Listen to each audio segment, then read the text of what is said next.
Good morning, good evening, good afternoon, good night, whatever time you might be watching this. I just want to say thank you for watching Sunday School at CRPC. I hope that this time that we spend together will be profitable, that it will help you in your daily walk with the Lord, and that it will help you in knowing His Word better. We have been doing sort of a flyover of the books of the Hebrew Bible so that we can get a sense of what it is that they're about, because so many of these books are neglected and many people couldn't even tell you some of the main characters. So today we're going to be looking, as you can see, at the book of Esther. It's a strange book in many ways. It's very strange. It's in fact one of the strangest books in the Hebrew Bible. And I say that because there are all these different things that come about in the book of Esther that we don't expect from a book of the Bible. This is a book that is post-exile. That is, it's from a time after the exile, but it's writing during some of the events of the exile or right after the exile. Keep in mind that during the exile, while Cyrus told the Jewish people that they could go back to their land, many of them didn't want to. They didn't want to leave their homes that they had there and the life that they had settled into, and so they stayed there. But one of the most strange things about the book of Esther is that it doesn't mention God. So there's a little trivia for you. If anybody ever asks you what book of the Bible doesn't mention God, it's the book of Esther. It doesn't mention the Torah. It doesn't mention obedience to the law. All of these kinds of things that were so important to the Jewish people at the time are not mentioned in the book of Esther. And as a result, there have been some critical scholars who had some question as to whether this should be read as a historical story. I don't have any difficulty reading this as a genuine historical story, and there's a sense in which, despite the fact that God isn't mentioned, there's no book of the Bible that portrays God's providence more clearly than the book of Esther. No book that shows us that God is working through even the little tiny things that happen and working in the difficulties that are around us. That's one of the great things that the book of Esther teaches us. When we face troubles and trials in our life and we're not sure exactly what's going on, Esther is a great book to read because it reminds us that God is in control of people's dreams, that God is in control of what people are doing. All sorts of things like that come to us from the book of Esther. Here's a small drawing that you can look at to remind you of what was going on in Esther. You can see that this woman is a queen, and she takes an S and stirs the bowl of water. So she is an Esther.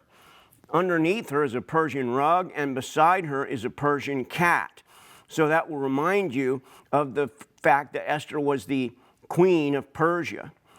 While Zerubbabel and Ezra and Nehemiah had led some about 50,000 Jews back to the land of Israel, there were more, in fact, the majority, who decided to stay at home in Persia. And Esther's story takes place in Persia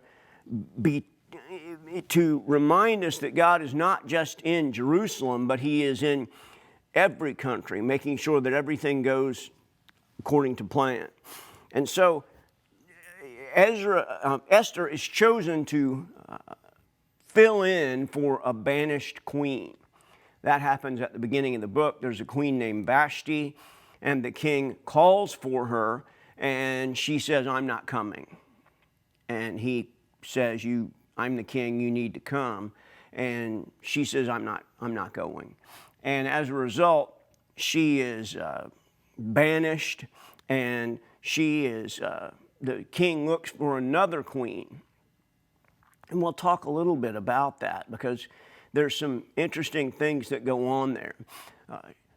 The king has this sort of a beauty pageant sort of thing, and it's hard to tell exactly what all is going on there, but he has this thing where they get people from the land of Persia, they bring them in, and then they decide which one is the prettiest, and she gets to be the queen.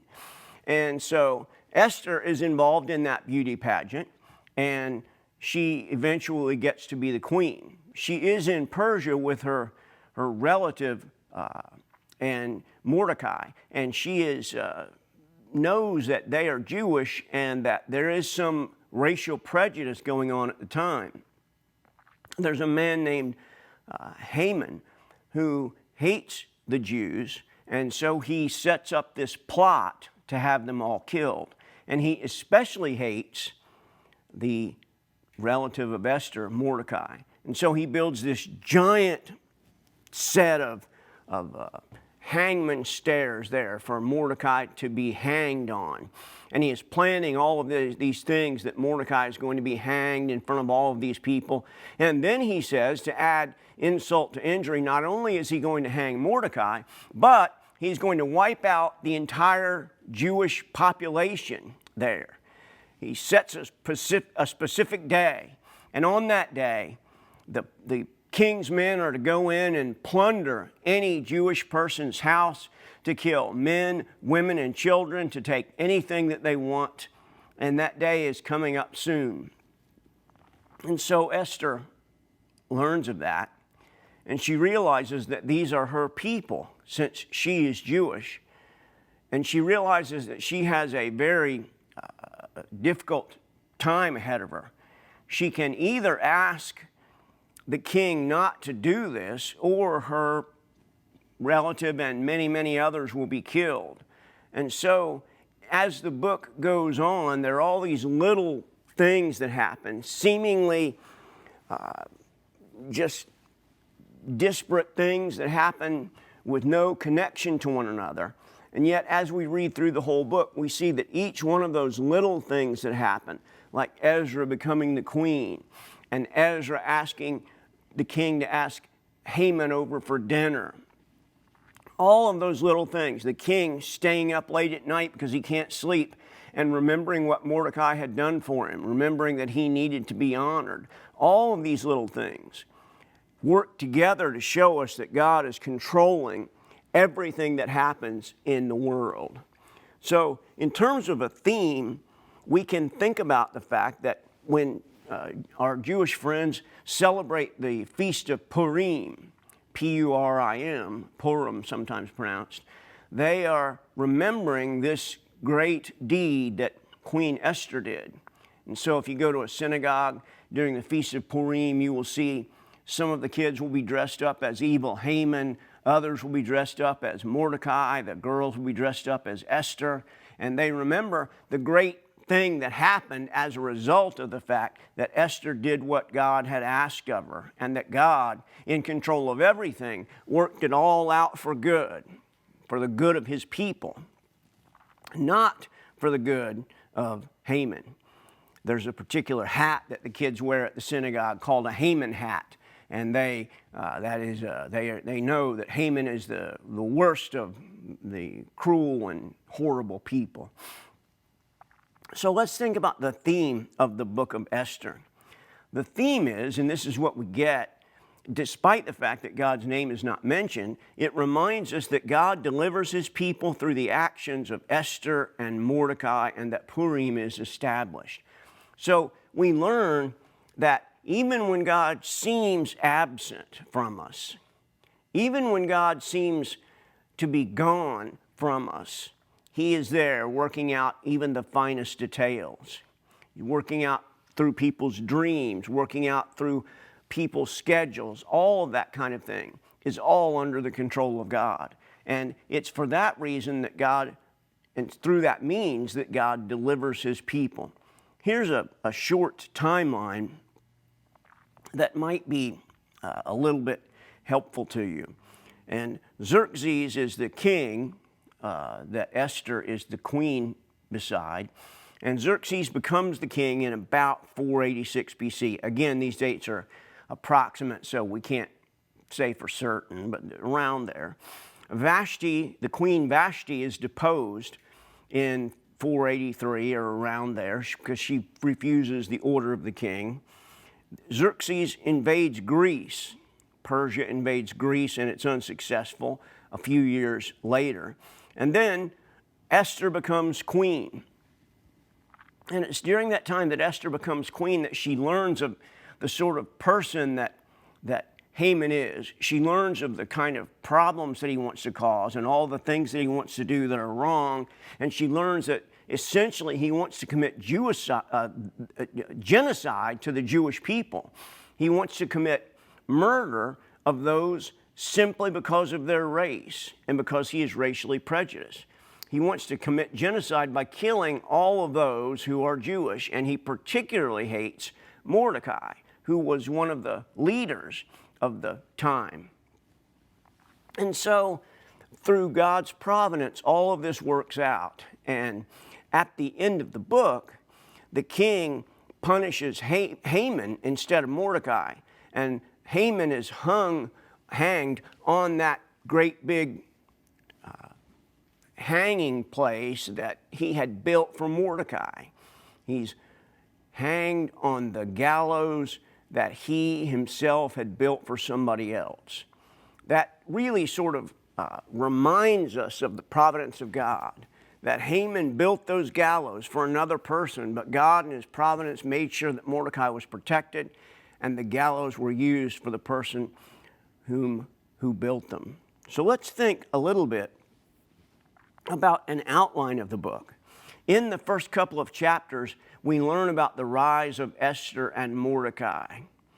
And then in chapter 3 through chapter 4, the Jews are threatened. The Jewish people are threatened by Haman. He hates them for some reason, doesn't want them to do well, doesn't want them to be doing what they should do. And then in the third part of the book, the plot is reversed because of Esther.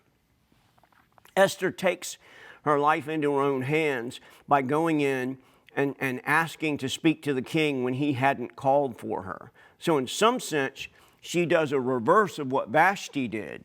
Vashti wouldn't come when the king called her.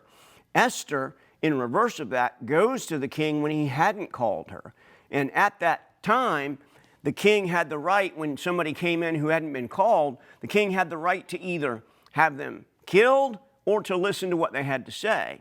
And so the king listened to what Esther had to say, and that ended up in 2 dinners at which Haman was present, and ended up with the plot being reversed. At the dinner, the king says to Haman, "What kind of thing should I do to honor a person with whom I am well pleased?" And Haman, being the sycophant and the idiot that he is, he thinks, well, the king means to honor me, so he sets up all of these great things that the king should do. Little does he know that the king really wants to honor Mordecai. And so the whole plot reverses on Haman, and he gets not what he wanted, but what he didn't want. So then the constitution of Persia at the time was such that once a law was in place, it couldn't be denied. So Esther goes to the king and she says to him, we've got to do something. My people are going to be killed on this particular date. And the king says, I can't make this law go away, but here's what I'll do. I will make another law saying that any Jewish person who is attacked has the right to fight back and to plunder those who attack them. And so on that day when the Jewish people were supposed to be killed, they are allowed to fight back. They go back and they essentially take what is theirs, and eventually the Jewish people triumph. So this is a book showing us that God's people triumph in spite of incredible outside odds. It's a wonderful book in that sense, particularly as today we think about the kind of problems that we have. The problem of the pandemic, the problem of racial police officers, the problem of unemployment, all kinds of problems that are around us. It's difficult for us to understand what God is doing. Well, it certainly was difficult for Esther and Mordecai to understand what God is doing when they see a law being passed that says that they and all of their relatives can be killed. but the Lord is working it out for good. Now there's a couple of issues here I think that we should sort of think about just for a minute or two. The issue is, why is there a difference between Esther and Daniel in terms of how they treat the government? You remember, we haven't gotten to Daniel yet, but when we get to Daniel, you will know that Daniel is told by the king, you have to have a certain diet, and he refuses it. And in refusing it, he says, I will be better for it. So they allow him to eat another diet, and he is better for it. Daniel is told not to pray to anyone but the king, but he goes up into his room, he opens the window, and he prays, and that's the reason that he's put into the lion's den. So Daniel kept himself separate from the king's food and the king's rules. He was willing to not obey the king, despite the fact that the king had made those commands.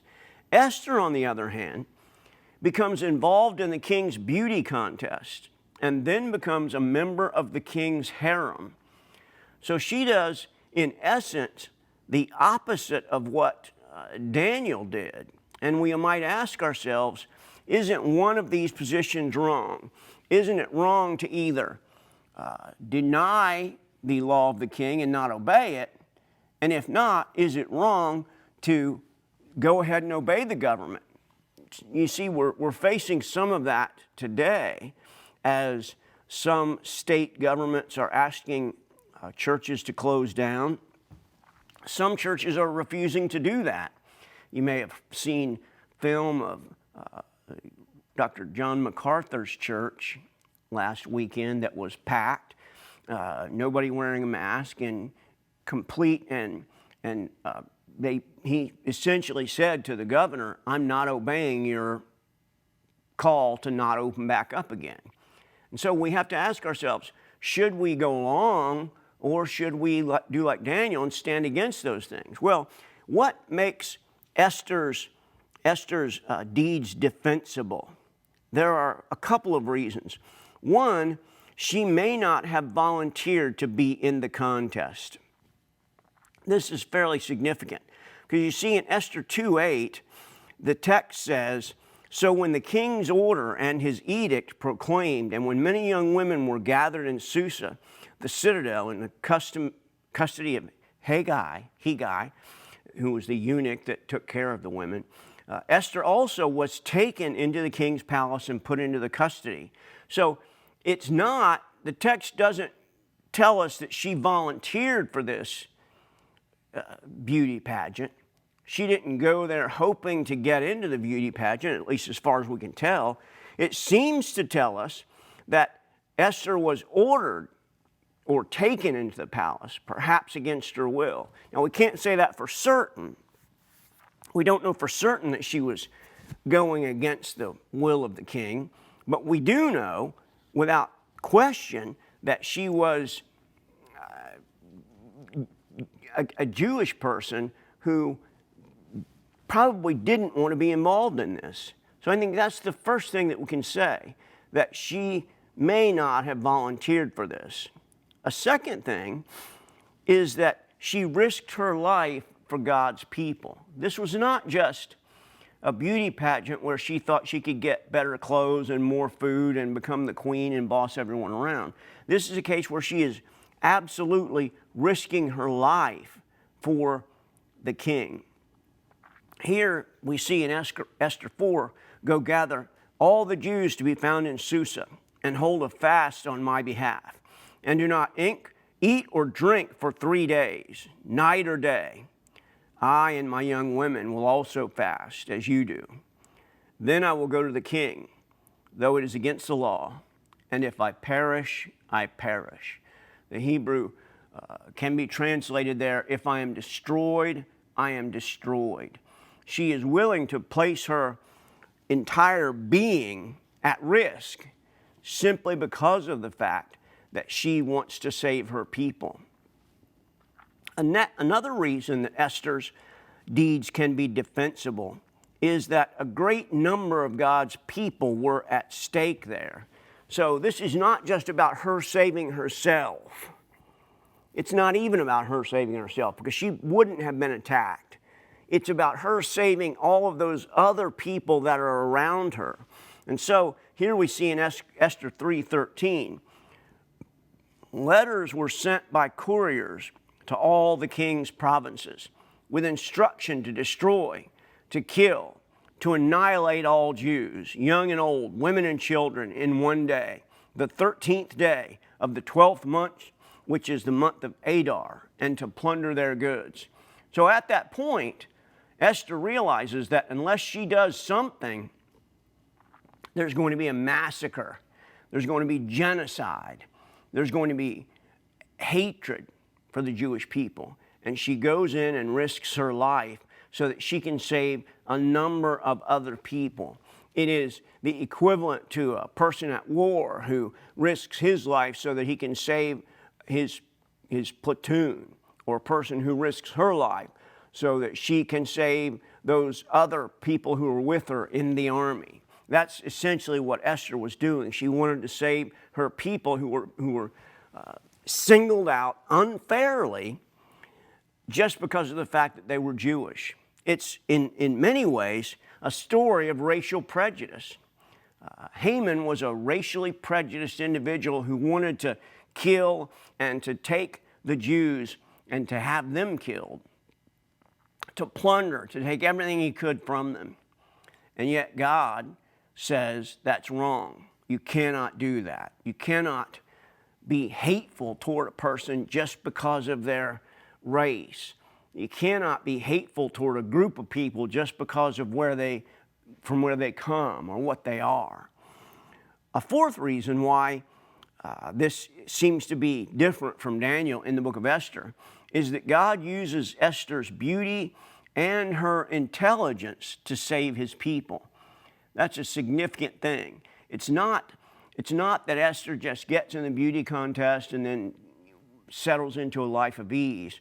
She is used specifically to save her people. And we see this here, saying that the king allowed the Jews who were in every city to gather and defend their lives, to destroy, to kill, and to annihilate any armed force of any people or province that might attack them, children and women included, and to plunder their goods.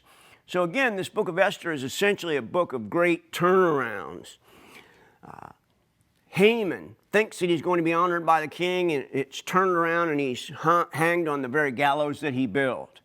Haman thinks that Mordecai is going to be killed on the gallows, and yet Mordecai is lifted up even higher than he already is. There's all these kinds of turnarounds, and in this case, the Jewish people are not simply going to be killed.